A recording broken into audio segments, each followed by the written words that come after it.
Time traveller செய்திகள். முதலில் தலைப்புச் செய்திகள்.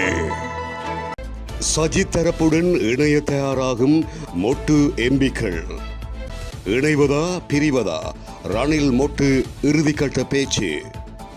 வடக்கு கிழக்கு தமிழ் மக்களிடம் அனுர விடுத்த கோரிக்கை. நாடு மீண்டும் வீழ்ச்சியடையும் என எதிர்க்கட்சிகள் காத்திருக்கின்றன.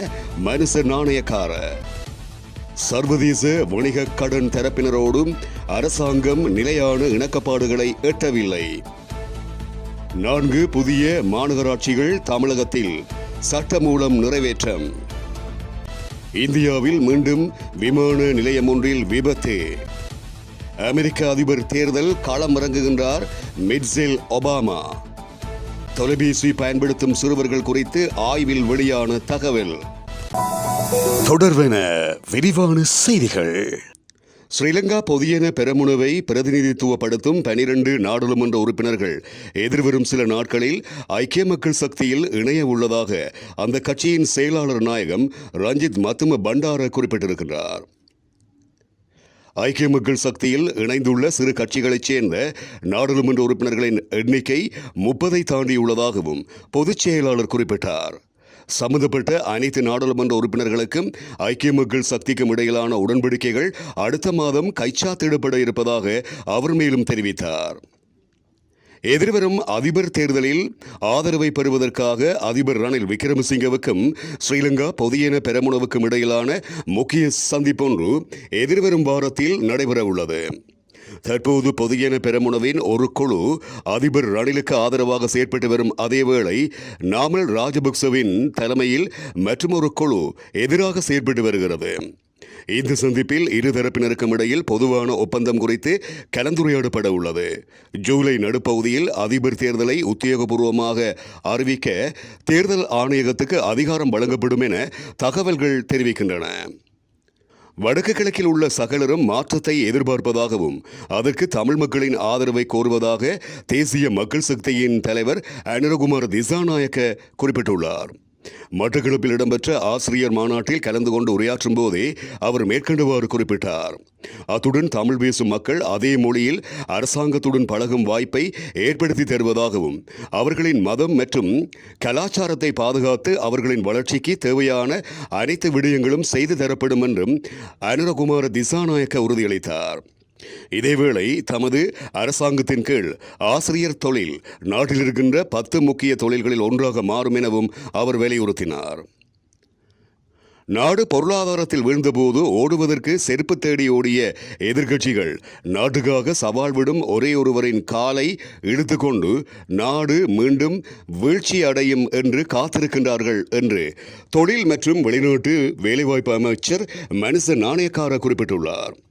மட்டக்களப்பு இந்து கல்லூரி விளையாட்டரங்கில் நடைபெற்ற ஜஹஹமு ஸ்ரீலங்கா நிகழ்வில் கலந்து கொண்டு உரையாற்றும் போதே இவ்வாறு குறிப்பிட்டார். மேலும் தெரிவிக்கையில் கிழக்கு மாகாணம் மற்றும் மட்டக்களப்பு மாவட்டத்தில் உள்ள இளைஞர் ஜோதிகள் மற்றும் மக்களின் பொறுமையை உதாரணமாக கொள்ள வேண்டும். அதே பொறுமை அந்த அரசியல்வாதிகளுக்கு இருந்திருந்தால் நாடு பொருளாதாரத்தில் வீழ்ச்சியடையும் போது ஓடி இருக்க மாட்டார்கள். வீழ்ச்சியடையும் போது அவர்கள் பார்த்து கொண்டிருந்தார்கள். ஓடும் காலணிகளுக்கு சவால்களை ஏற்று எப்படி ஓடுவது? நாட்டு மக்களை நேசித்து பொறுப்புகளை ஏற்காமல் தமது நியமனங்களையும் பதவிகளையும் பார்த்து கொண்டனர். இந்த மக்களின் அர்ப்பணிப்பு மற்றும் சவால்களில் இருந்து கையாளாகாதவர்கள் மற்றும் தற்பெருமைக்காரர்கள் கற்றுக்கொள்ள நிறைய இருக்கிறது.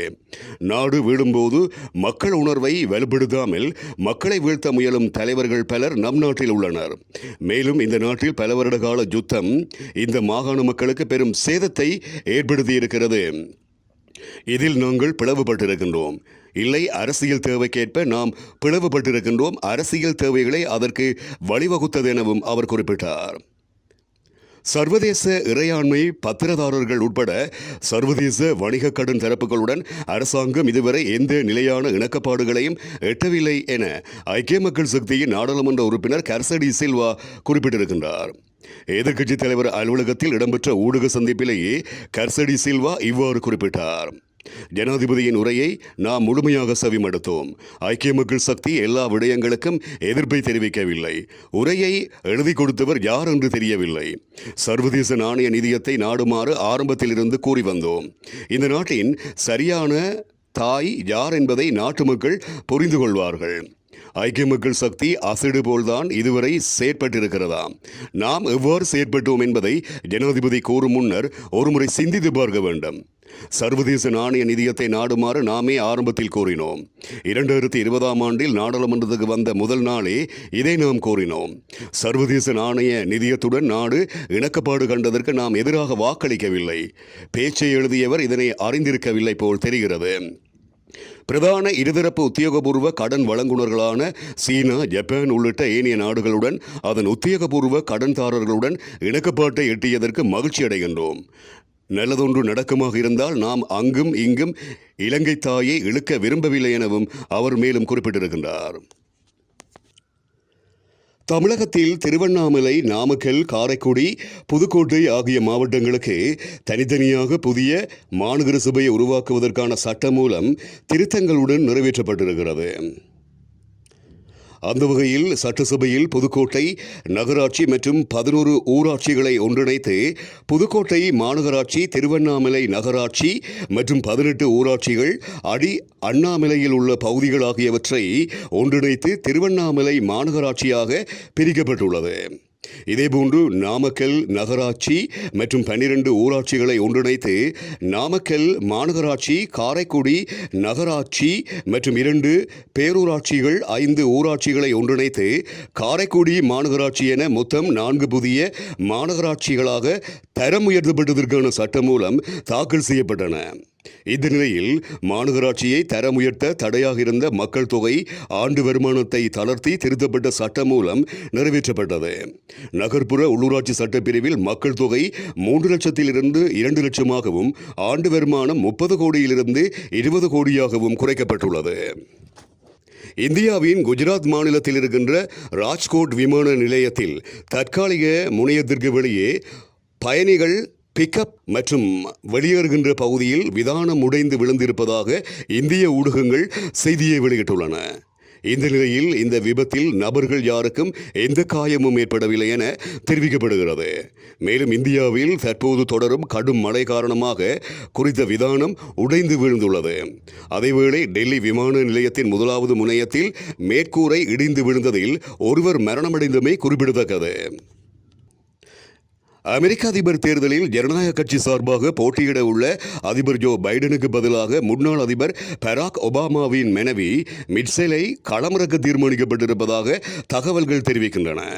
தற்போதைய அதிபர் ஜோ பைடனின் வயது மூப்பு மற்றும் அவரின் தளர்வு காரணமாக இந்த முடிவு எடுக்கப்பட்டிருப்பதாகவும் தெரிய வருகிறது. அத்துடன் முன்னாள் அதிபர் டொனால்ட் ட்ரம்புக்கும் அதிபர் பைடனுக்கும் இடையே நடைபெற்ற விவாதத்தில் கூட பைடன் தடுமாற்றத்துடன் காணப்பட்டிருப்பதாகவும் செய்திகள் தெரிவிக்கின்றன. ஜோ பைடனின் இந்த தடுமாற்றம் பெரும் சர்ச்சையை ஏற்படுத்திய நிலையில் ஜோ பைடனுக்கு பதில் அதிபர் வேட்பாளராக பராக் ஒபாமாவின் மனைவி மிக்செல் ஒபாமா போட்டியிட வாய்ப்புகள் இருப்பதாக தகவல்கள் வேகமாக பரவி வருகின்றன. இந்த நிலையில் ஜனநாயக கட்சி சார்பில் அதிபர் வேட்பாளராக மிக்செல் ஒபாமா போட்டியிடுவார் என்று குடியரசுக் கட்சியின் வழக்கறிஞர் டெட் க்ரூஸ் தெரிவித்திருக்கின்றார் என்பதும் இங்கு குறிப்பிடத்தக்கது. குழந்தைகள் அதிக நேரம் தொலைபேசி பயன்படுத்துவதால் உடல் மற்றும் மனநல பாதிப்பு உருவாகி வருவதாக ஆய்வுகள் தெரிவிக்கின்றன. குழந்தைகள் ஓடியாடி விளையாடி உடல் நலனை மேம்படுத்தும் விடயத்தில் இருந்து ஒதுங்கி விடுவதால் உடற்பயிற்சியின்றி குழந்தைகள் உடல் பருமன் அதிகரித்து பின்னர் சிறு வயதிலேயே நீரிழிவு மற்றும் உயர் இரத்த அழுத்தம் போன்ற நோய்கள் உருவாகலாம் எனவும் தெரிவிக்கப்படுகிறது. தொலைபேசியில் மூழ்கி கிடக்கும் குழந்தைகளுக்கு தூக்கம் கட்டும் அவர்கள் பகல் நேரத்தில் கூட ஒருவித தூக்க கலக்கத்திலேயே இருக்கும் உணர்வுடன் காணப்படுகின்றார்கள் என சுட்டிக்காட்டப்பட்டுள்ளது. இதேவேளை நீண்டகால தூக்கமின்மை, குழப்ப மனப்பான்மை, பதற்றம், எந்த வேலையும் செய்ய முடியாத சோர்வு போன்ற பாதிப்புகளையும் ஏற்படுத்துவதாக ஆய்வுகள் தெரிவிக்கின்றன. இத்துடன் டைம் டிராவலர் செய்திகள் நிறைவடைகின்றன.